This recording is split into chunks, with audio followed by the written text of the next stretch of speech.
आप देख रहे हैं डार्क फाइल्स। तो चलिए बढ़ते हैं आज की इस कहानी की ओर।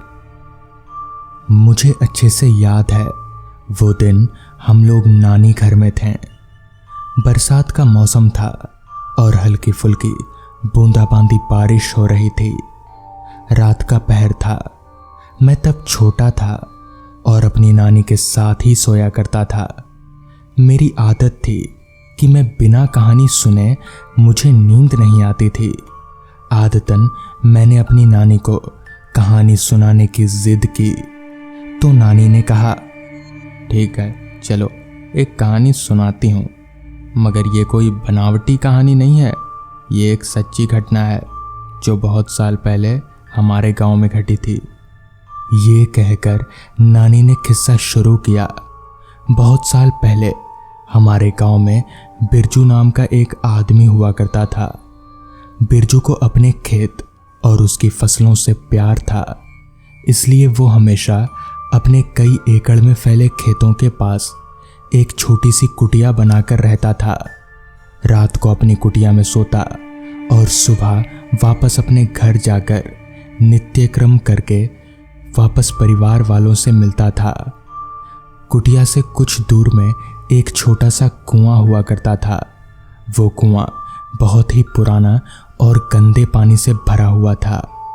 काफी समय से वहां से ना पानी निकाला गया और ना ही उसको उपयोग में लाया गया, इसलिए चारों तरफ से झड़ियों से घिरा हुआ था, जिसमें काई भी लग चुके थे। हरे रंग के और छोटे छोटे जीव पैदा होते थे जो मच्छर व पतंगों की जितने बड़े थे। कहते हैं उस कुएं का इस्तेमाल ना करने और उसे साफ नहीं कराने की वजह से कुछ रहस्यमयी जीवों का भी वहां वास हो गया था, जो इंसान से बहुत ताकतवर और अदृश्य थे। उसे भूतों वाला कुआं बताया जाता था, जिसके पास कोई नहीं जाता। खास तौर पर रात के अंधेरे में वो लोगों को आवाज लगाती है, ये कहा जाता था। रोज के दिनचर्या से बिरजू खुश था।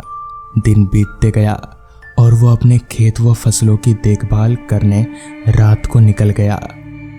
उस दिन भी वैसे ही हुआ।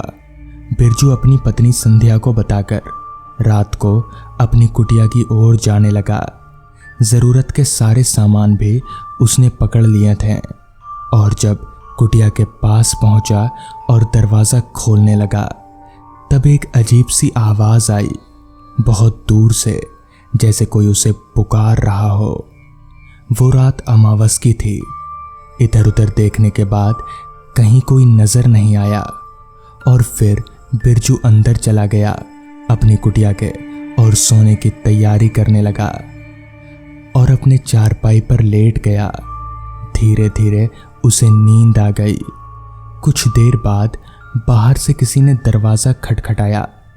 दरवाज़ा खटखटाने की आवाज़ सुनकर बिरजू की नींद खुली। वक्त देखा तो रात के 1 बज रहे थे। बिरजू को किसी ने ज़ोर से आवाज़ लगाई। वो झट से उठकर बैठ गया। ये आवाज़ जानी पहचानी थी, उसके बेटे राजेश की। बिरजू दंग रह गया क्योंकि उसके बेटे की बीमारी की वजह से मौत हो चुकी थी, वो भी 2 साल पहले। फिर यह आवाज कौन दे रहा होगा? फिर से आवाज आई और वो पुत्र मोह के कारण दरवाजा खोल दिया। कुछ दूर मरा हुआ बेटा राजेश उसको पेड़ के पीछे से झांक कर अपने पास बुलाते हुए इशारा कर रहा था। ये नज़ारा देखकर वो बिल्कुल हैरान हुआ। कपड़े भी उसके बेटे की तरह ही उसने पहन रखे थे। बिरजू की बुद्धि चकरा गई और उसे कुछ समझ नहीं आ रहा था।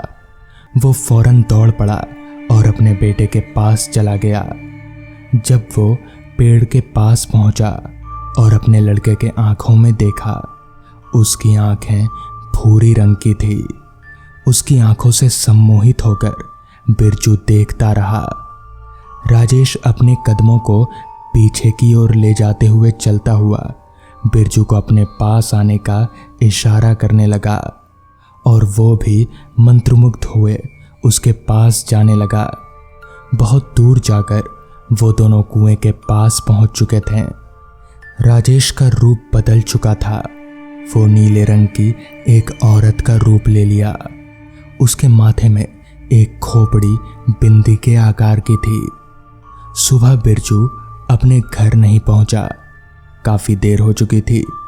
दोपहर होने के बाद उसकी चिंता में संध्या परेशान होने लगी। दूसरा पहर बीत जाने के बाद वो अपनी सहेली को लेकर कुटिया तक गई। कुटिया का दरवाज़ा खुला था पर बिरजू वहाँ नहीं था। दूर दूर तक खेतों में खोजने के बाद भी जब बिरजू नहीं मिला, शाम हो चुकी थी। तब वो दोनों कुएं की ओर चले गए। वहाँ कुएं के बाहर बिरजू का गमछा लटका हुआ दिखा तो उन्हें शक हुआ और वो दोनों कुएं के अंदर जब देखने लगे तो उनके होश उड़ गए। उस कुएं के अंदर बिरजू की लाश थी। विचित्र तरीके से पूरा शरीर मुड़ा हुआ था, आंखें खुली हुई और मुंह भी खुला हुआ था।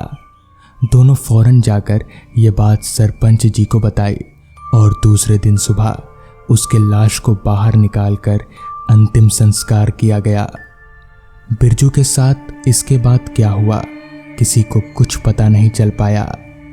कहते हैं बिरजू की पत्नी को भी उसकी आत्मा कई दिनों तक दिखती रही।